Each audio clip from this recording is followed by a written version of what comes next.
How an FBI agent infiltrated the KKK. Huh. If there's any snitches in the group, we kill the snitches and they fire shots out of a gun. Boom, boom, and everybody's kind of getting scared. God damn. All right, I ain't gonna lie, this may or may not sound dumb as hell. I didn't know the KKK was getting down like that, bruh. I thought the KKK was just a group of like random ass white town folk that just got together so they could hate on black people, bro. I didn't know they was moving like that. April 21, 2017, a group of men stand in a remote field in the middle of Alabama. It was nighttime and I am blindfolded.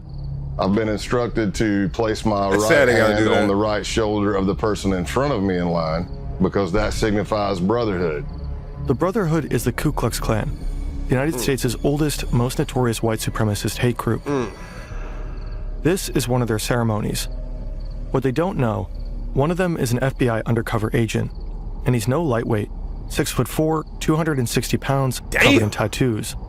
His nickname, Hillbilly Donnie Brasco. Oh, he's gone undercover as a contract killer, a contraband smuggler, an arms dealer. He's put dozens of people behind bars, from drug dealers to violent motorcycle gangs to pedophiles. He's befriended and brought down biker gangs and neo-Nazis, people who are planning kidnappings, murders, and the overall downfall of society.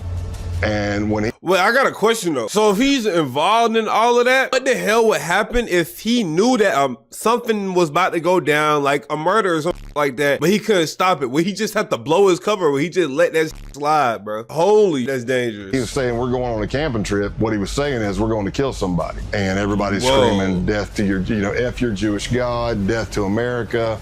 And then somebody says, if there's any snitches in the group, we kill the snitches and they fire shots out of a gun. Boom, boom. We drove all the way over to his ranch in Tennessee, and he told us everything. Holy moly. This is the story of Scott Payne, the redneck turned FBI agent who infiltrated America's underbelly. Oh, we finna watch a movie. We finna watch a movie, bro. I feel like I'm getting movie lives already. Tale of Hillbilly Donnie Brasco. The majority of this video is based on Scott Payne's book and podcast. Finally, completely red. What I saw was a watery image.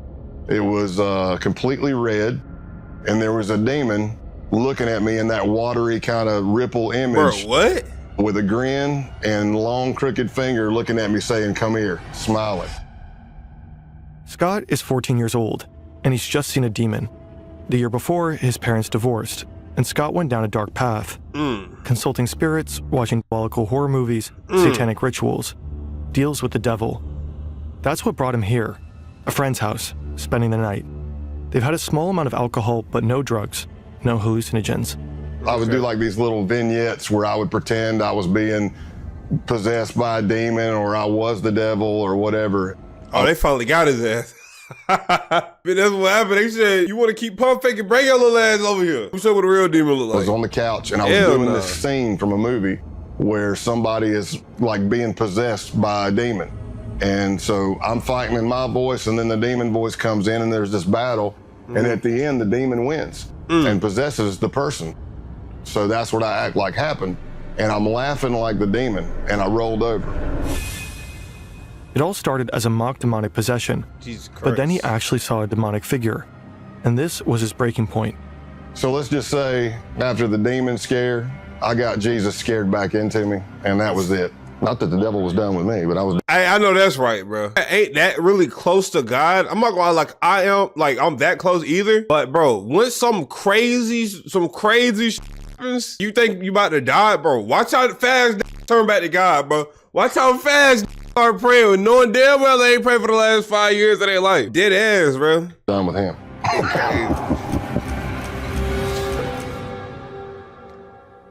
1985, this passed the Triple K Pride too. This is Scott on his final major undercover mission.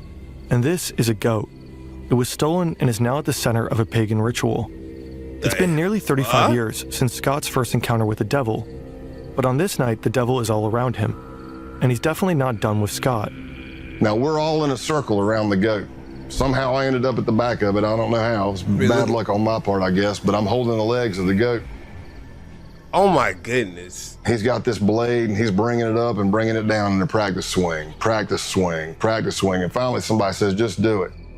Eisen comes down with every bit of force he's got and hits the back strap of the goat, and I don't even know if it broke a hair. I don't know if it's because the back strap's too thick, the blade was too dull, but he hit it, and all you heard the goat was just go bah, and Man, that's embarrassing as hell. With a whole ass machete too, all you could do was like get a goat effectively a little spanking, bro. Like some slap on the wrist type timing, bro. That's sad. But bro, yo, what is it with these satanic groups and their obsession with goats, bro? I know for a fact one of y'all is knowledgeable on the subject, bro. Let me know, cause I never got that. They be doing their little rituals and goat mask and goat fur. Like, it just don't make sense to me, bro. I'm like, oh man, this is gonna get bloody and bad real fast. The man swings again. Again. Damn. Nothing. Finally, the awkward. blade is replaced with a gun. I said, whoa, whoa, whoa. And he's like, what? I'm like, man, look at what you're shooting at. We're all in a circle around this thing. And then he looks, puts a round right in the head of the goat, and it hits the ground. So you think you're done? No, you're not done. Now they slice the throat of the goat. Oh, hell. And they fill up a cup full of blood. Oh, fuck. One of them pulls out a sheet of LSD. He approaches each man one by one. Basically, they would take the hit of acid under their tongue, chase it with the blood of the goat to signify the sacrifice or solidify the sacrifice. Son, there's no way. Scott is one of the few who decline. So one of the few who decline, bro. Damn, you can decline. Realistically speaking, I thought that would have been like mandatory service, bro. Like jury duty. The cost of your ass being there. I didn't know you had the chance to decline. That's crazy. I know his ass was hoping whoever went before him was going to decline it first, so he ain't look too out of whack. Like look like he ain't belong there, bro. It gets around to me at the end. I'm looking at the blood and it's already coagulated. It's all chunky and clotty, and I'm looking at it going, man, I really don't want to turn this up and drink it. I mean, this is disgusting. Ew. So I dipped my fingers deep into the blood, pulled them out, and then sucked all the blood off my fingers. This is not the Ku Klux Klan. This group is younger, better equipped, and preparing for a bloodbath. God damn. And not only animal blood, but the blood of any human who isn't one of them. Jewish and Black Americans, and anyone they consider traitors to the white race. They're by far the most— Look how all of them look. Jewish and Black Americans, and anyone— Are they not ashamed with themselves? And you know what, bro? Even though they is some dirty ass scumbag racists, I'll be honest, I have a little bit of respect for them because unlike all these other white supremacist groups, they actually show their face, bro. Cause it be some crazy ass I forgot where it was when Trump won. Them boys was swinging 1942 Germany flags across highways. Thing about it was they were swinging it with pride, okay, but they wasn't showing their face though, so they ain't really standing on nothing. They wasn't standing on shit. At least everybody in this picture is standing on something, bro, standing what they believe in. I don't believe in it, and I don't respect them, but I respect the fact they showing their face and they can actually stand on that. They consider traitors to the white race. They're by far the most dangerous group Scott will ever infiltrate. Unfortunately for these tripping, blood-drinking white supremacists, Scott Payne has other plans. It's exactly the kind of thing he spent the last 17 years working to prevent.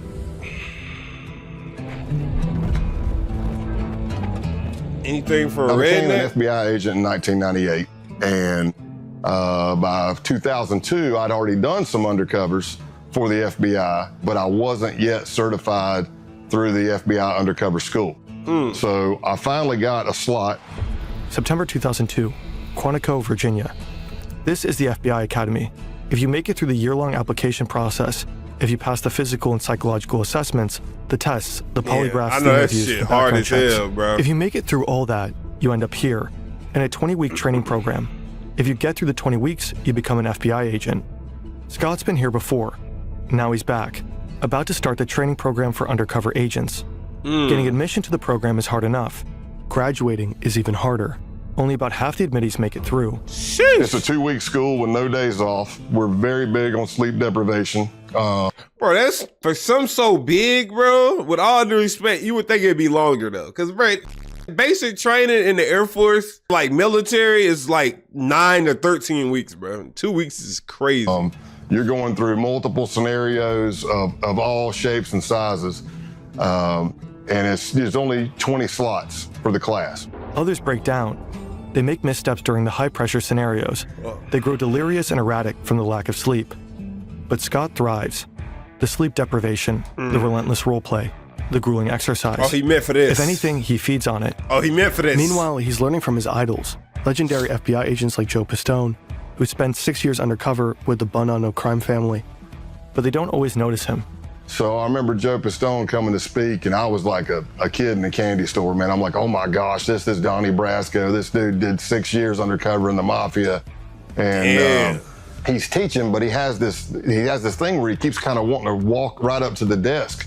So he kept stepping on my feet. And, I was trying to get out of his way. And then finally, as he's teaching, he just looks down at me. He says, Jesus, kid, either you got the biggest feet I've ever seen, or I can't see. And he throws a couple of bucks on the desk because he's like still in mafia mode. He throws a couple, he goes, hey, go get yourself a shine on me. And I just took my feet and shoved them under the seat, man. Joe Pistone may have scuffed up Scott's shoes. Damn, right. What neither of them could have known at the time is that Scott would go on to fill Joe's. So once I was certified as an undercover in the FBI, if you're looking on paper, I really didn't jump out. Scott doesn't have a fancy degree. He doesn't speak any foreign languages. His nickname is Big Country, for obvious reasons. So he begins to work as an instructor at the school he just graduated from. Unorthodox, but it got him noticed by the right people. I'm role-playing in these scenarios, and people that are there who are senior undercovers are watching because they're trying to recruit for other cases, and that's how my name started getting out there. So after months, there's finally a possible assignment, one that Scott is perfect for. Sure, he's a redneck with almost no foreign language skills, not suitable for many undercovers. But he has something most other agents don't. He doesn't need to pretend to be a hard-living misfit. He is one. He knows he'll feel at home where he's about to go, but he has no idea how close he'll grow to the criminals he's been assigned to infiltrate and how hard it will be to turn on them. People always have their own opinion of what How hard it'll be to turn on them. Oh, hell no. Almost became one of them. undercover work is. Some people say I'm it's joking, acting, by the some way. people I say it's understand. lying. Essentially, this is the definition of undercover work. You are building relationships that you're going to betray. Okay, I know that's got to be hard, even if they're bad people. Scott is on a mission. Because they got to and be his targets, these men, authentic. have just arrived. They're members of the Outlaws Motorcycle Club, the main rivals of the Hells Angels. They've been implicated in drug trafficking, prostitution rings, money laundering, the list goes on. And they're notorious for violence against rival gangs. Infiltrating them is exceedingly difficult. Scott Payne is here to do just that. But there's a problem. Part of the intelligence Scott was given is wrong. He was told they wouldn't be wearing their colors. Obviously they are. Scott has hoped to strike up a casual conversation, letting the topic of motorcycles arise naturally. But these guys are advertising their gang affiliation. He can't just go up and say, hey, you guys ride. His only choice is to make them come to him. Luckily, another part of the intelligence is right. This guy, road named Spanky, loves to be the center of attention. So Scott steals it. He works How the the hell crowd. do they know all He of tells this? jokes. He talks loudly. He draws attention to himself, making Spanky want to steal it back. Soon enough, Spanky asks where Scott is from and sends him a drink. Spanky's called me over. He's introducing me to other people. And of course, I'm getting more scrutiny. The more people I meet, the more scrutinized I am. Everything seems to be going well, but the real scrutiny happens somewhere else. So I walk into the bathroom, and as I'm All at the the urinal, urinals. in All a the lot of urinals. bars, there's like a little box in front of the urinal, plexiglass. It might be flyers for a band coming up or a stripper coming to town or something like that. So I can see a little bit of a reflection. And I see this jacked big dude come walking in. Ooh. And I see him looking. Why the hell is there a mirror at right in front of each the stall, urinal? And he's like, okay, that's empty. I see him looking under the stalls to make sure nobody's in there. Yeah, no, bro. Oh, but it's his job, though, bro. He can't leave. He can't leave. But if it's me in this situation, I gotta dip. I don't care. What is you looking under the stars for? And my mom just gonna pull out a shank and stab my ass, bro. And I'm watching He's gonna this turn from me to a milk reflection. bag. And then he comes walking up right beside me, and for a split second, I thought, oh, I'm getting jumped. I'm getting jacked right here. And that didn't happen. And then he whips He out his... says, so what brings you to Massachusetts? All undercover FBI agents have a legend, a detailed made-up backstory that they have to commit to memory. He's from deep South Texas, up in Massachusetts for work. He loves Harleys and whiskey, and his name is Scott Calloway. As it so happens, Isn't that a Red Dead Redemption 2 name? Scott Calloway? the guy grilling him in the bathroom is also named Scott. Scott Town. A lot of undercovers, you bond with people, especially deep undercover long term. But there's never been another person I bonded with closer than Scott Town. For a year and a half, Scott gets to know the outlaws. He drinks with them, rides with them, fights alongside them. He gains their trust. He becomes their friend. They call him Tex. Scott's legend may be a lie, but the friendships are real. Scott Town becomes like a brother. He likes to drink, I like to drink. He likes to fight, I like to fight. He likes to ride and lift, I like to ride and lift. We completed each other's sentences. We were just kind of cut from the same cloth. Damn, bro. They even both have a daughter who's the exact same age. Scott Town is kind of a doppelganger, the person Scott Payne might have become had he not gone into law enforcement. Another gang member, Brian De La Vaga, aka Clothesline, also becomes a close friend of Scott's. He said, Yo, and these brother, guys are my and brothers, she got a daughter? and I grew up around them. He said, but I really don't have that many friends. Somebody that I know would take a bullet for me and that I would take a bullet for. And in my mind, I'm looking at his face and I'm going, oh, no, man, don't say it. And he looks at me and says, you're one of those guys. Damn. Tomorrow is the big day. Over the course of last year, Scott has convinced the outlaws that he's a high-ranking member of an international theft ring. They begin running jobs together. It begins small, with insurance fraud and vehicle trafficking. An outlaw reports a motorcycle as stolen. He then files an insurance claim, while Scott sells the motorcycle across the border. A double win. Money from the insurance company, money from the sale. They do this again and again, with motorcycles and other vehicles. But tomorrow's job is different. Some of the outlaws will be serving as security during a major drug deal, a gig arranged by Scott himself. He's revealed that he has connections with a Mexican drug cartel. No surprise, considering his line of work and his proximity to the Mexican border. The stakes are high. If they get caught, they'll be looking at serious jail time. And if something goes wrong during the deal, the bullets will start flying. So when Scott is told to meet the outlaws at their clubhouse, he's not surprised. They probably want to go over the plan one last time. Okay. Scott arrives. The place is familiar. He's been here countless times. He knows what's behind every door in the building, except one. Clothesline leads him to that very door. Now he realizes that something is wrong. Oh, Lord. Don't tell me he got Scott is told made. to strip. They need to check him for a wire. What the fuck? Because of the stress of this happening, I forget my middle name. I'm having an adrenaline dump. And for anybody who's ever had it, it can be any traumatic experience. Yeah, nah, I don't blame him, bro. After all this, why they make him strip? And this is like 2005. So 9 times out of 10, the probably got a wire on, bro. Oh, God. I'm having auditory exclusion. So what I hear sounds like I'm underwater. It's going whoosh, whoosh. So it's slow. It's probably all on his face, too, I need bro. you to take all your clothes off. It's slowing down. I'm getting time dilation in my eyes. Everything I see is in string grabs. Click, click, click. I can feel my heart beating through my entire body. My hamstrings get rubbery. Now, Clothesline has instructed me to take all my clothes off. Here's what I'll tell you. If I'm not wired, it's just an embarrassing moment. I'm naked in a small crawl space with 2 guys with pistols. Yeah. Oh. Problem is, I'm wired to the hilt. Yeah. But they don't find anything. Scott's recording equipment is not taped to his chest, but in his clothing. So my adrenaline starts settling, and I'm starting to come back to normal, and I think I'm done. And I get my pants back up. I don't know if I have my boots on yet or not. And then Clothesline grabs a piece of clothing Oh, no. that I was wearing. And that piece of clothing has a recording device in it. And I'm watching him, and he starts grabbing the clothing, and he's going through it nice and slow with his fingers. No way. And No way. I don't way. realize I do it, but there's an audible sigh. You can hear me go, because I don't even know. I don't even know I'm doing it. And he looks right at it and misses it. Oh, my God. And I lived to Say hell no, bro. Dead ass at him dead to rights. What the f? fight another day. Live to fight another day.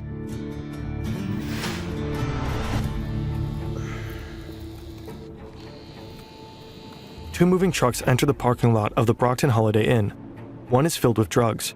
The other is filled with money. A Mexican drug cartel is selling 40 kilograms of cocaine and 1,000 pounds of marijuana to Canadian buyers. The Mexicans aren't taking any risks. They've arranged an American security detail, the Outlaws. Surveillance at every entrance.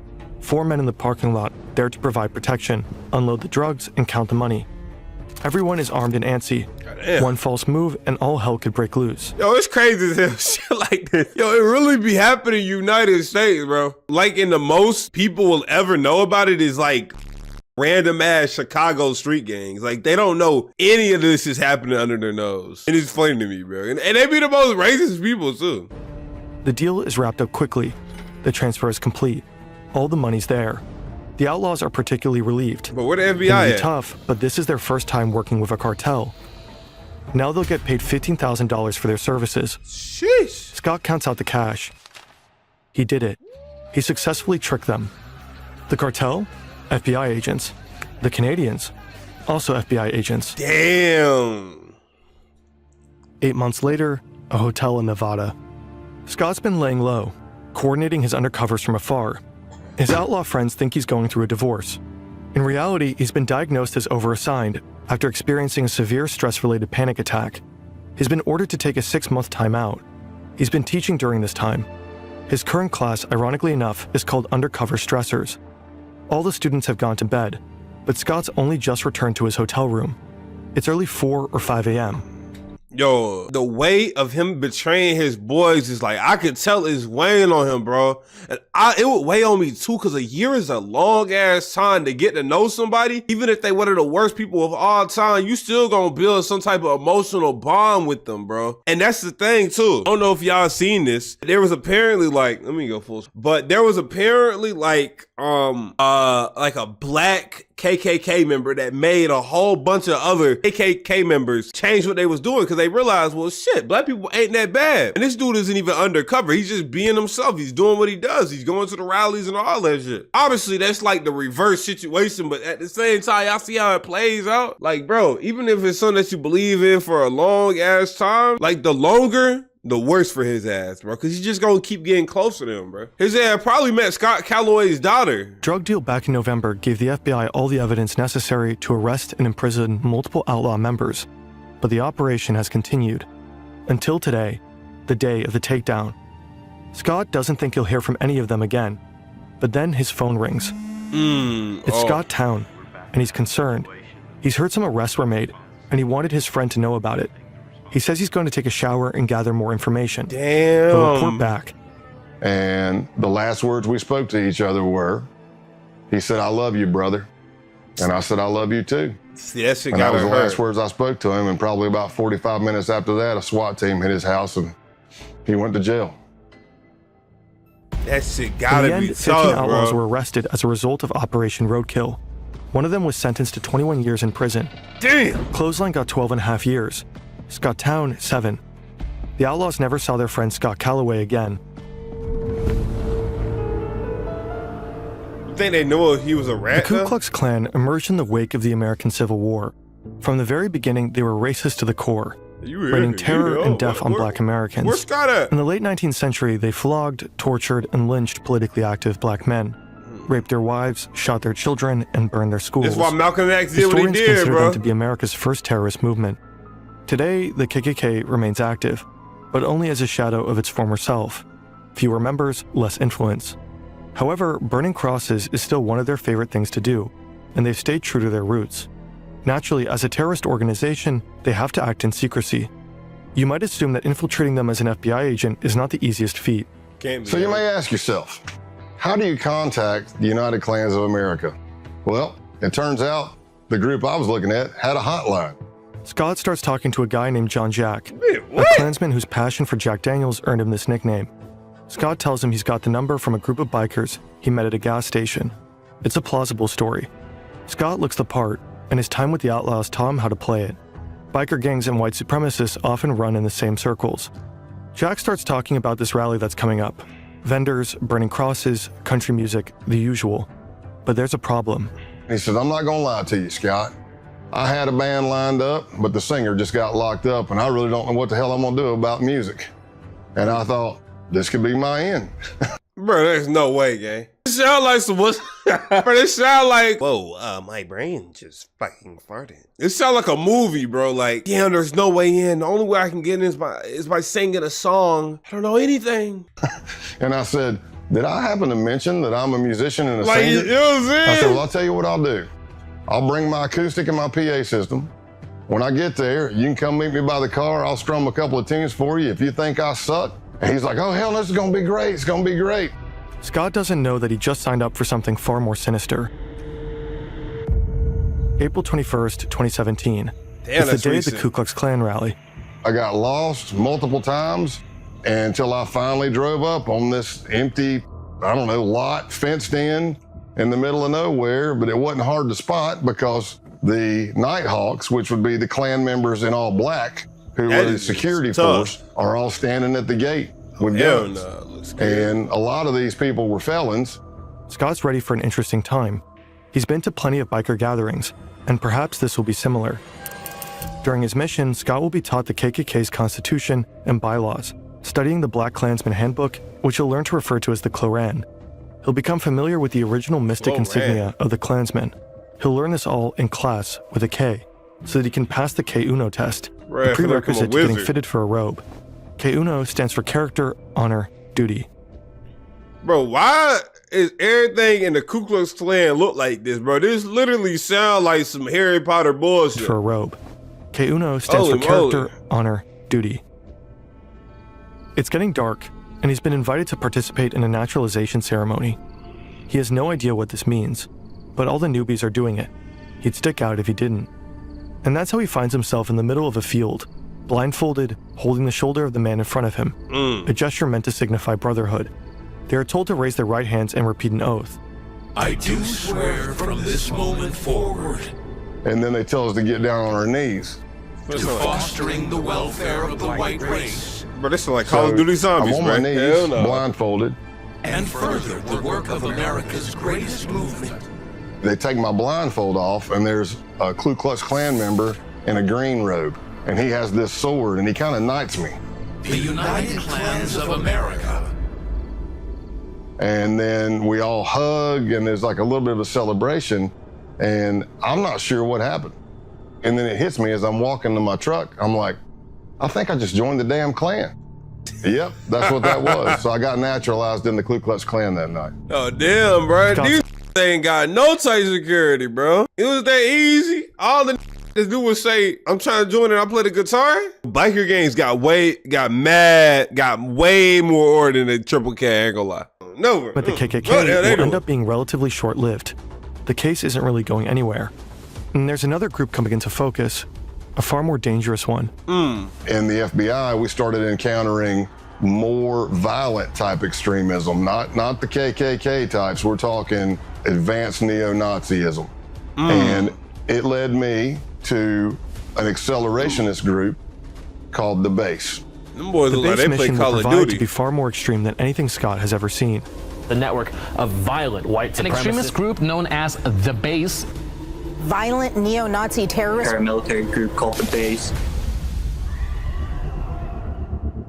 Okay, this all happened in like 2019. I've never heard of these motherfuckers in my lifetime, bro. Are they just doing it for the fashion or like what? Do they really let it pop? Let me know. I don't know. On August 11th, 2017, crowds of people marched through the campus of the University of Virginia in Charlottesville, chanting racist and anti-Semitic slogans.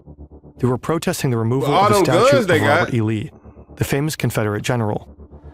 The next day, they were met by counter-protesters, and things quickly turned violent. Then they turned deadly. A white supremacist drove his car into a crowd of counter-protesters, injuring 35 people and killing Heather Heyer. The only person you killed was a white person? For some, the Unite the Right rally was a wake-up call, surprising proof that white supremacy persists in America. To others, it was a grim reminder, and frightening evidence that white supremacists were feeling emboldened enough to come out of the shadows. The first accelerationist group emerged in 2015. They called themselves Atomwaffen Division. They'd been inspired by the writings of the neo-Nazi James Mason, whose book Siege had become a sort of Bible for accelerationists. You know what's crazy, bro? Most of the neo, like, I'm not gonna risk it. YouTube, they be on my ass when I say these words. But most of the neo N-word people, they be on the internet. What we just seen was like a group of full-on white people at this neo-Nazi gathering, right? Most of the time on the internet, I don't know why, but they are never white. They're literally like Hispanic, South Asian, East Asian, Southeast Asian, like Eastern European. Shit, sometimes even Middle Eastern, like Israelis. But it's fun. It's just funny to me that if any of those people that I just listed were to ever come to a rally like that, bro, they would literally get their like folded like a lawn chair, dude. They would get bodied so quick. But the entire time they online, they be just I love white people. I love white people. Like, have you no shame? It denies the Holocaust and attacks homosexuals and Jewish people. It also calls for organized violence, specifically for the formation of terror cells prepared to wage war against the system. Initially regarded as fringe or even cringe, accelerationism steadily gained traction. By 2021, roughly 90% of white nationalist groups identified as accelerationist. That same year, the US Director of National Intelligence identified racially motivated violent extremists as the most lethal domestic terrorism threat. More than other white supremacist ideologies, accelerationism insists on the importance of direct violent action, the kind of action taken by the people they call saints. Like St. Tarrant, for Brenton Tarrant, the Australian white supremacist who attacked 2 mosques in Christchurch, New Zealand. He killed 51 people. Or St. Roof, for Dylan Roof, who killed 9 people, all black, during a church service in Charleston, South Carolina. This is the kind of action accelerationists believe in. Action that will further destabilize society, that might finally lead to societal chaos. Okay, so if they all believe in it, and I'm not calling for violence, but I'm just saying, so if they all believe in it, okay, y'all believe in it. Why is there only like maybe 4 of these attacks a year? Like, it sounds like to me, they are basically people like Dylan Roof, who are clearly like mentally ill as right? And people like Brenton Tarrant into carrying out their sick, dirty, twisted fantasies, right? Because they don't have the balls to do it. And that's just how it is, bro. If they all truly believed in what they were talking about, there would be way more occurrences of it. That's just facts. That's literally just fact. I mean, do you know how easy it is to get a gun in America? I mean, that's just how I see it, bro. That's just how I see it. They just pump faking for the camera, bro. Action that will further destabilize society, that might finally lead to societal chaos. They are explicit about this. Roof, for example, said he'd hoped to ignite a race war. Failing that, though, the purpose is to inspire more violence, which is exactly what such attacks have done. Scott Payne just signed up on Facebook. He's about to publish another racist post. His goal first became popular to be is to get banned. But nothing happens. A fellow agent points out that he doesn't have any friends. He adds a few people, and that does it. He's promptly kicked off. Okay, well done. Next up is Gab, a social networking site well known for its tolerant stance towards far-right users. Okay. He participates in forums with names like Whites Only. This will further elevate his credentials. Yo, least On July obvious 15th, fan, bro. 2019, he writes an email. I've been seeing your stuff, and I'm definitely interested. Survival and self-defense. I like it. The next day, a ping. Thanks for contacting the base. You can learn more about us on our official Gab account at the base. Bro, they have a like email system where you can just contact them. I mean, I guess it's not like but it is a criminal organization. Imagine if the cartel had an email. Like, what? If you're interested in joining, please provide the following info to begin the vetting process. The base is a white supremacist neo-Nazi group. They were just founded a year ago, and they are accelerationists through and through. Their plan entails assassinations, sabotage, and acts of terrorism. Their targets are black people, Jewish people, and anyone they consider traitors to the white race. They want to do guerrilla warfare tactics, so it's murdering people and disappearing. It's poisoning a water system, taking down a power grid, derailing the train, anything to cause chaos. The idea is that after the collapse, the group's cells scattered across the world will form white ethno-states led by white supremacists. This event totals society. Like, what the f*** think this is? Like, it's I know these are some geek-ass motherfuckers, bro. Across the world will form white ethno-states. There is zero fucking shot any of this is happening, gang. Do you know what's included in this map? Houston, Texas. You think the cartel that have heavy presence in Houston, any black Hispanic street gangs, even the Asian ones, are going to allow you to just take over? If America is in chaos, gang, they are going to fuck y'all up, bro. Now, I can't really speak for Asia. I mean, well, I can, because, bro, Asians also aren't going to allow that shit. I would hope so. I would hope not. Europe, I don't know. This event, total societal collapse, has a special name, the Boogaloo. Now, Scott is trying to join them. They ask for his name, White Warrior 88, and his age, 44. Scott Payne is actually 48, but he knows most base members are between 18 and 25. He wants to seem as young as possible. Sex, race, location, military experience, fitness level, special training, and organization affiliations. Ooh. Here, his past undercover experiences pay off. He mentions the Klan and biker gangs. So here I am, approximately for a week or more. I'm emailing back and forth to somebody with a Proton email account. And they're asking me all kinds of questions about my ethnicity, what I can bring to the table, what is my history. And I laid out a story that I was a old biker, shocker, and a former skinhead from South Carolina. As Scott would find out later, the owner of that email account was none other than the founder of the base himself. Online, he's known as Norman Spear and Roman Wolf. He's been on the public's radar since 2018, but his true identity is unknown. That is, unless you're in the FBI. Ronaldo Nazaro is 45, American, born in New Jersey. He'd worked as a contractor in Iraq for the Department of Justice. Now he's in Russia, but it's 2019. You can organize neo-Nazis into a network of accelerationist insurgents from just about anywhere. Yeah, I was about to say, yo, his ass is in Russia?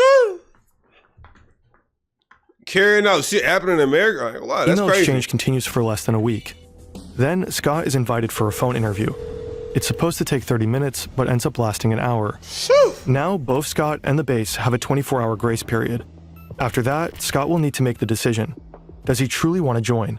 I passed the test and they bring me in and they asked me, hey, where are you located? And I said in East Tennessee. And they said the closest cell to you is in North Georgia. That's where Scott will have to pass one final test, an in-person vetting session. August 2, 2019, Rome, Georgia. Rome, Georgia. Wait, let me see. I live in Georgia. I'm pretty sure as most of y'all know. I don't know where Rome is, though. Pretty much in the middle of nowhere. Okay. I hate to be a black person up there. Holy shit. Scott, the men look more like boys. He knows that one of them is the leader of the base's Rome cell, but that's it. They tell him to step out of his truck. Scott isn't wearing a wire. He knows they'll check. But hidden in his truck is a tracking device, put there by his case team. As long as Scott is near his truck, his team will be able to find him.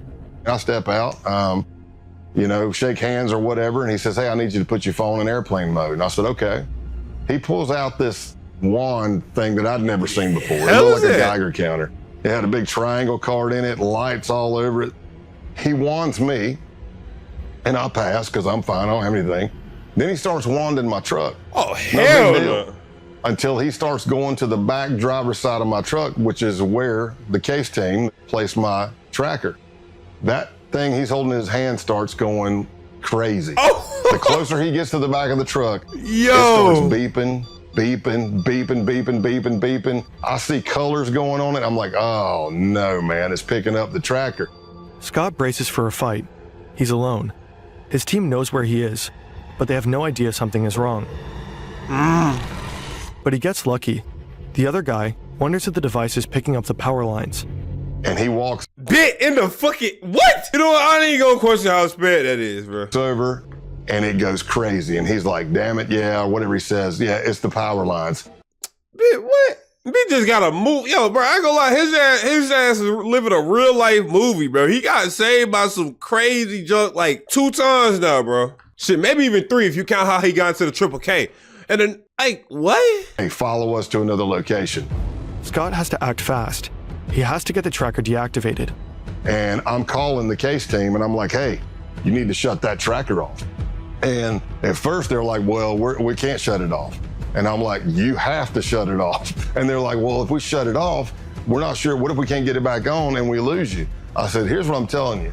Whatever they have is picking up the tracker. If you don't shut it off, We got it's going to be a very fast. military grade equipment, y'all. I ain't gonna lie though. I feel like Scott ass, I think his ass can tussle, bro. Like 6'4", 280 is what they said, bro. Them little boys wasn't gonna do nothing to his ass. Undercover, because it's going to be over as soon as we get to where we're going. They arrive at an abandoned concrete plant. And I'm thinking to myself, oh, this is great. How many movies have I seen where somebody's killed in an abandoned concrete plant? I hope they got the tracker off. They pull out the wand, they wand me, and I passed. Ooh. Scott is in. By this point, Scott's been around the block, the Outlaws, the Ku Klux Klan, but nothing could prepare him for what comes next. Scott has been with the base for over 2 months now. As a boy, he loved camping with his parents and friends. He'd explore the woods, go fishing. But the camping trip he's just been invited to isn't like the ones he used to go on. The list of things to bring... At least 600 rounds, but 1,200 rounds are recommended just in case. What the hell? Contains some unusual items. Weapons, ammunition, and the same kind of camouflage. You know how much 600 rounds is? Military. This is no ordinary camping trip.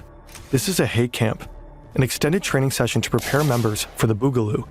Hand-to-hand combat, weapons drills, grappling. By now, Scott has attended a number of similar training sessions, but this one is different. It's longer, 3 to 4 days, and it's bigger, with base members coming in from around the country. Texas, Alabama, Michigan, Delaware. He's familiar with many of the men he'll be camping with. At least he knows most of their online pseudonyms. Can't Go Back, Ison, Punish Snake, 19, Dima, Big Siege, Zoomnat. No way these are actual real pictures of them, bro. Holy moly, he looks like a dork. All from out of state. Him too. And of course he knows his fellow Georgia cell members, Helter Skelter and Pestilence, who vetted Scott back in August with the cell leader himself. TMB, the militant Buddhist. Everyone knows Scott by his code name, Pale Horse. When you're an undercover agent, some cliches are true. Scott has learned to expect... Is that Ludwig? When you're an undercover... You said that's not Ludwig, bro. Oh, hell no, nah, bro. What you doing agent, in this video? Some cliches are true. Big guy Scott has learned to Rakai. expect the unexpected, yet he fails to expect what would happen at the Halloween hate camp. I wake up to pounding on my window. Pale horse, you gotta wake up, you gotta wake up. I'm like, what's up, man? What's going on? You're a grown man calling them pale horse. You gotta get out here and see this. I've been doing undercover since 1996 at this point. And I have never been with a group of people where I had to burn Bibles, burn American flags. Jesus. I damn sure wasn't part of a group that went out and stole a goat and we sacrificed it at a pagan ritual and drank its blood. And I did all that in 3 days with these guys. After they decapitated the goat, the group comes together for a barbecue. They roast the goat over an open fire and have it for dinner. All of this, of course, while tripping balls. It's impossible to know what blossomed in their brains that night, what hallucinatory horrors they saw. If their drug-fueled fantasies were anything like their sober ones, then they dreamed of death and destruction, of killing Black Americans, Jews, anti-fascists, and communists, of the Boogaloo. Scott has become upsettingly familiar with these fantasies, and with the beliefs that produce them. Behind each pseudonym is a young man, and within each young man is a darkness. The militant Buddhist's real name is Luke Lane. If the Boogaloo requires it, he says he could kill his dad. What? Pestilence is Jacob Cotterly. He believes Hitler is still alive.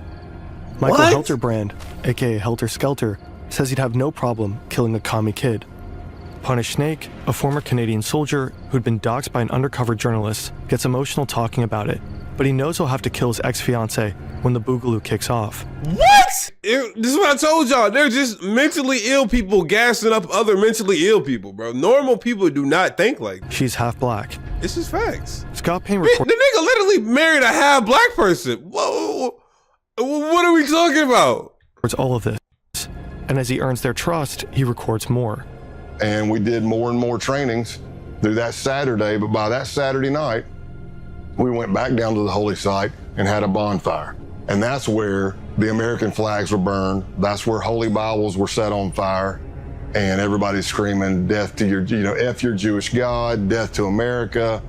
And when that training camp ended, that's when I advanced even more in them trusting me. Wow. And that's when TMB and Pestilence started bringing me in on murder plots that they had. Okay, this makes sense, but it goes against everything they're preaching. You know what I'm saying? And I forgot to say this when I was originally recording the video, but what I mean by this is if you kidnap like 3 to 4 people, do heinous things to them, it becomes less about a movement and it's more like you're fulfilling some type of sick ass power fantasy that you have over other races. I'm saying an extensive LARP. I just had to get that out there because You know, I want to articulate myself well. It's more than 2 months later, and Scott is back at TMB's farm, the 100-acre property where the Halloween hate camp took place. For the last few weeks, TMB has been talking about another camping trip, but he's been cagey. He doesn't want to share information via chat. Scott has convinced him to meet. He wants details. It turns out the camping trip isn't a camping trip. It's a hit job. TMB creates a separate chat room called the camping trip.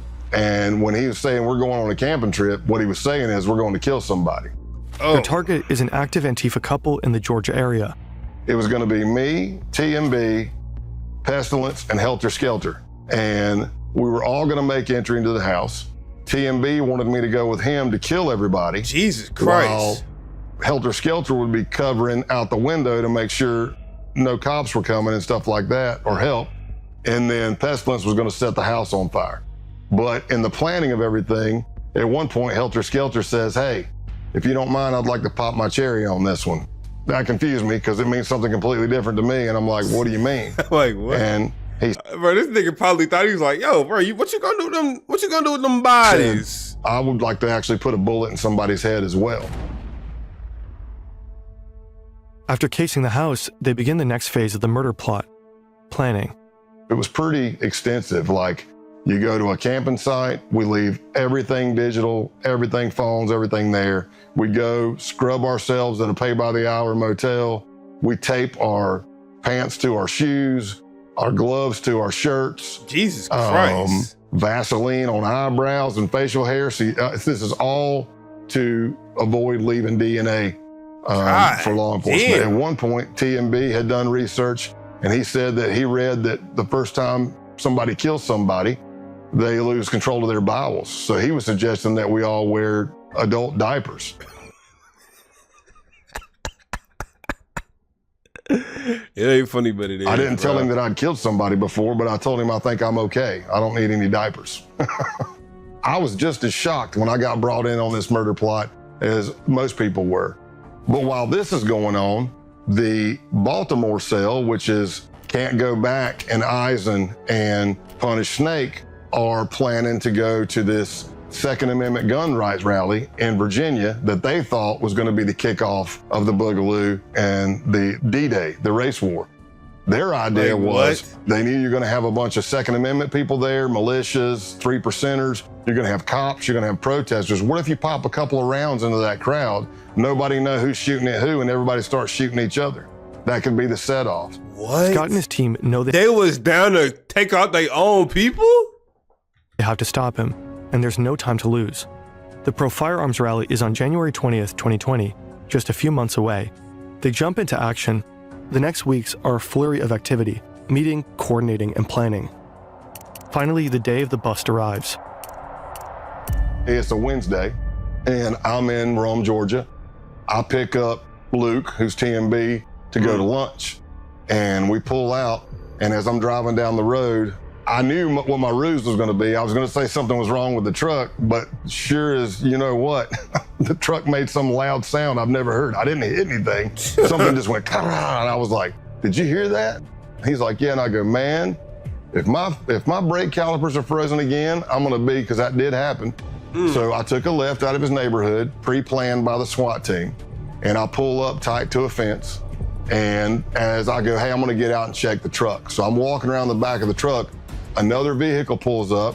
He doesn't know who they are. I know who they are. They're part of the case team. Okay. And the guy says, hey, man, you need any help with that? And I look up and I'm like, oh my gosh, I can't believe it's you. What are you doing in Rome, Georgia? He goes, what are you doing here? I'm like, man, I haven't seen you. And as I'm doing that, there's the distraction. Here comes a Bearcat with a SWAT team over the hill, barreling down the hill. But Luke's looking at me, not at the car coming. And when that thing is coming, I jump in the back of the agent's truck and I'm like, go, go, go. And you could hear the SWAT team giving commands. And luckily, the arrest went down without an incident. Yo, The next W butts morning, from the SWAT boys. teams arrested Eisen, Can't Go Back, and Punish Snake. Essentially, we kind of tore down the base. Luke Lane, aka TMB, was sentenced to 6 years in prison. Only Jacob Cotterly, 6? Pestilence, got 13. Yes. William Bilbro, Eisen, 5. Damn. Patrick Matthews, Punish Snake, and Brian Lemley, Can't Go Back, 9 years. According to a Yo, that's snake, crazy. and The Brian other dude before this is already out. Lumley can't go back. This all happened in 9 2019. years. It's 2025 now. According to a recent Guardian article, the base is enjoying a resurgence. Its founder, Ronaldo Nazzaro, continues to live in St. Petersburg. Scott retired in June 2021.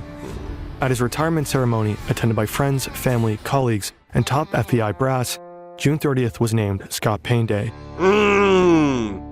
Nah, Scott Payne the GOAT. I ain't gonna lie. Yo, shout out to bro. And yo, shout out to Fern too. Okay, how in the hell do they give weed dealers 20 years in prison, but if you try to apply and coordinate multiple murders / terrorism, you get 9 years max? Exactly what I was saying, bro. Don't make sense. It is actually embarrassing. The fact most people he caught are out of prison now, sick world we live in, allowing evil to walk amongst us like that. Exactly. I feel like we should be a lot more harsh on bad actors, bro. Niggas gonna see they only got a slap on the wrist for all of what they did, bro, and they gonna follow in their footsteps. That's not good. That's not good.